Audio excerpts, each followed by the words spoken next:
It's High on Ice Winterfest, and the city of Fort St. John has asked us to help keep things bright this season.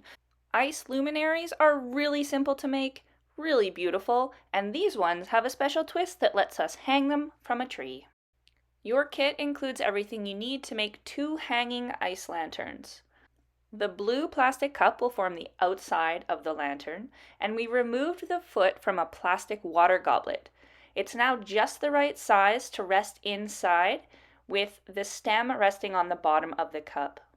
We've also included LED tea lights. Make sure you pull out the little plastic tab from the battery and check to make sure it works. The key to making our hanging luminary is the fact that the stem of this cup is completely hollow. It's going to leave a space in the bottom for the wiring to go through. You can see here what our cups are going to look like when they're all put together. See how that stem goes all the way to the bottom? It's going to leave a channel for the wire to run through, allowing us to attach the wire to the tea light, run it through the cup, and then suspend it upside down. Let's put one of these together. Take your water goblet and line the stem up with roughly the center of the base of the cup. You'll notice that there is a space about a half a centimeter between the rims of the 2 cups. You can add all sorts of decorations to the sides of your luminary, which will look beautiful when the light shines through. Because most objects you might want to add as decoration will want to sink or float in the water, they'll end up clustered at the top or bottom of your lantern, which can be fine, but you're going to have a lot of success if whatever you add to the sides of your lantern can be pinched between the 2 layers of the cups. Spruce or pine branches work really well because the needles will compress when you push them in and then push out to hold them in place. I think something like rose hips or cranberries would look beautiful with the light shining through. Go for a nature walk and see what you can find, and then see how you light them up with your luminaries. Because we're doing this step before we add water, we can pick our cups up and look at them from the side to see if we like the patterns we've made, and we can always take pieces out or add more details to make sure we've got the patterns that we want to see when our lanterns are completely finished. To keep the parts of our lantern mold together, secure the 2 cups using tape. You can be pretty snug with this because we want to make sure that the center cup will stay where it is and not pop up as the water expands when it freezes. Now carefully fill the space between the 2 cups with water. Leave about a centimeter of space at the top of the cups for the water to expand as it freezes, and try not to get any inside the center cup. Then freeze it overnight in a freezer or outside.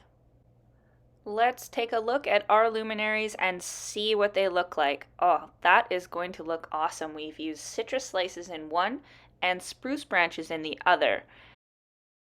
Remove the tape and take a look at it from the side. You can see that on one of them, the center cup has popped up a little bit as the ice has expanded. Be patient and let the ice thaw naturally, checking every 5 or 10 minutes to see if the cups can be separated. You might want to run water over it or fill the inside with water, but that can actually cause the whole luminary to get a crack, so just be patient.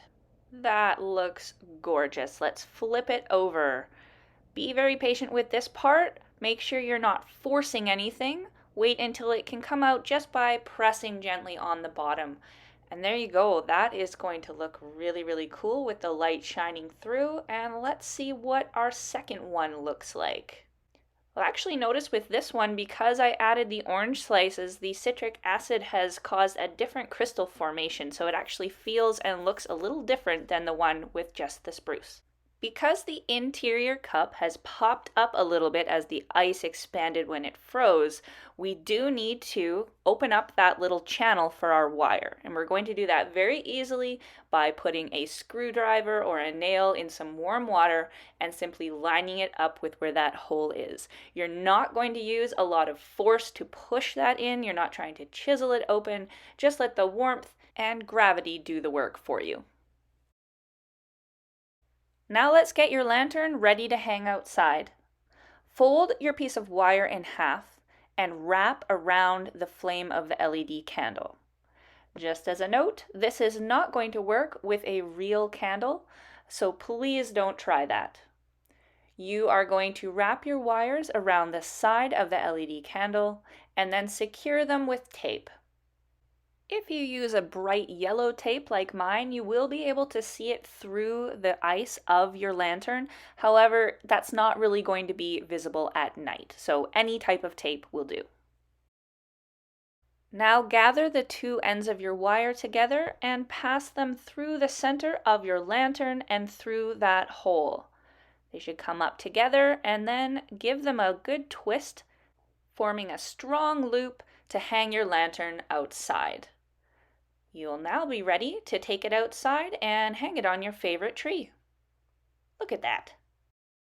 Instead of hanging, you can also just use these upright by placing an LED or regular tea light inside.